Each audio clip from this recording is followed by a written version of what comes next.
From global current affairs to art, science and culture, the documentary from the BBC World Service tells the world's stories. Search for The Documentary wherever you get your BBC podcasts.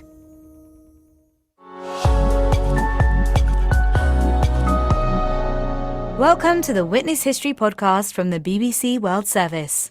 Today we're telling you the story of a Russian performance artist who in 1994 put on a display in the hope of highlighting to the public how they had all lost the ability to relate to each other since the fall of the USSR. He chose to do this in the nude, whilst pretending to be a guard dog and attacking passers-by. In 2016, Dina Newman spoke to the artist about his thinking behind this. It's a late November evening in central Moscow, and the first snow is melting underfoot while pedestrians hurry through the slush to the nearest metro station. Cars are slowly crawling through congested narrow streets. Suddenly, a naked man appears in the street on all fours. He is on a leash, barking and furiously jumping around. This was Oleg Kulik with his performance entitled The Mad Dog. About 200 to 300 journalists and art critics have gathered for the occasion, and they scream and applaud every time the artist attacks the audience or jumps on passing cars.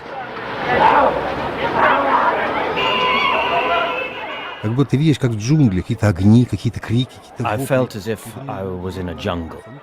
I saw nothing but flashing lights and heard screams everywhere. I saw crowds of people.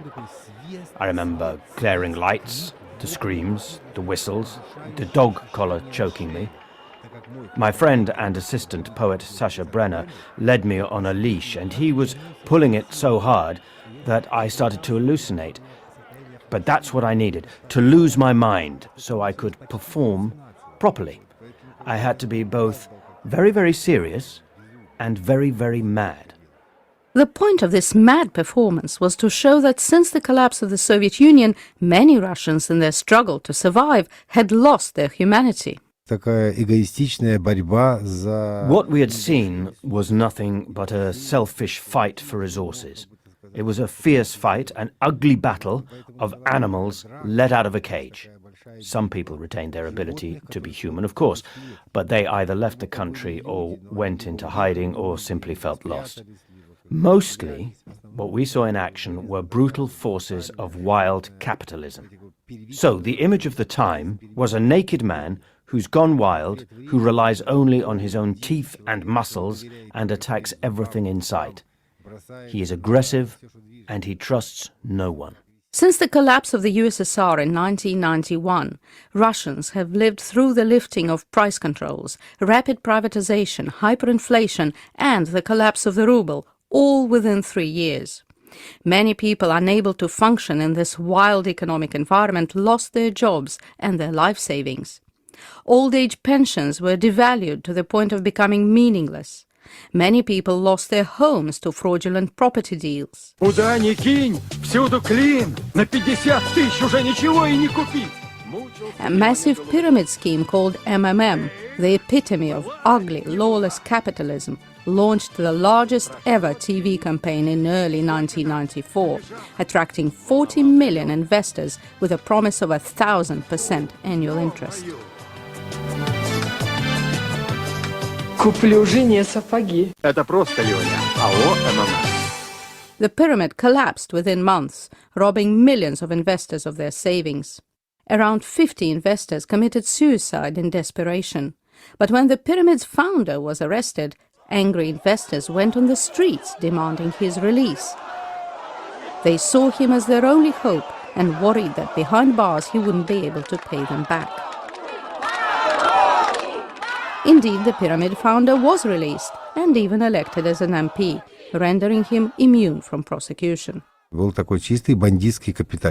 was classic bandit capitalism, and it was very sad to see. The winners were the strongest, the shrewdest, the most cynical and corrupt. All these thoughts were on Oleg's mind when he planned his Mad Dog performance. He had proposed the idea to a friend, the art gallery owner Marat Gelman, and Marat loved it. They scheduled the performance for a dark evening at the end of November. They sent out invitations to art critics and journalists, but it wasn't until the night before that Oleg decided to have a go at being the mad dog. The night before, I tried to practice the performance with my wife to see whether I would look convincing. I took my clothes off and ran into the room where she was sitting, barking and howling, full of rage. But no matter how hard I tried, she only laughed her head off. I was upset and disappointed. An angry man dog sounds like a great idea, but in practice, what would it look like? What would I feel like? Naked, running in the street, in the cold, in the dark, with cars driving past. I imagine how everyone would stand around in their fur coats, laughing. And I would be there, naked, a pitiful, ridiculous bloke with no pants. You have to take off your human cover. You have to lose your human face. How do you do that? You're a rational man. All your life you've been told to behave, behave, behave. Do what your daddy says, do what your party says, do what your motherland says. And now you have to face an audience of respectable people, poets, artists and journalists, and be a beast! An animal without shame, reason or logic. It's easy to explain, but to become mad when you are sane is actually very hard to do.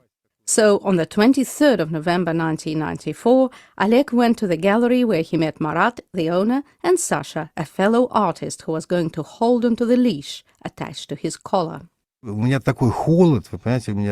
panicking so much I developed a fever. I said to Marat, look, it's a beautiful idea and I am indeed a great artist, but now I'm scared. I don't feel I can pull this off with confidence. I can't take my clothes off and start attacking people. Marat said, have a drink. I drank some vodka, but it didn't do any good. I vomited and felt even worse. I said, that's enough. I'm pulling out. But Marat screamed at me like I've never heard him scream before, and he pushed me forward. I was already on the leash, attached to my friend and assistant Sasha. I had no time to think. The door opened, I saw the floodlights, I heard the screams, and I was off.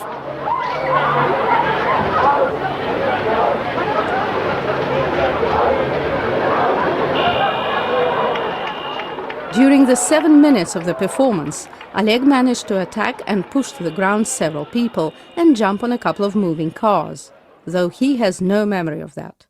When it was over, friends gave Oleg some vodka and drove him home. The next morning, listening to his friends' recollections of the performance, he could barely believe what he had done. And what happened next surprised him even more. I had planned to leave art and go back to my native Ukraine, to grow vegetables and live a normal, rational life. So what if I'd tried hard to be an artist? Didn't work out, it's okay, it happens. I was ready to go back to normality. But suddenly, invitations from abroad started coming in, and I was in demand. Everyone wanted the mad Russian dog. I told them, look, I'm a proper artist. I can paint a portrait or make a sculpture if you like, but they said, no, mad dog is the best. The passion, the tension, the madness, that is exactly what we want. For the next 4 years, Oleg, posing as Mad Dog, took part in many international exhibitions in Europe and the US. Eventually he decided to move on, but he still works as an artist and still lives in Moscow.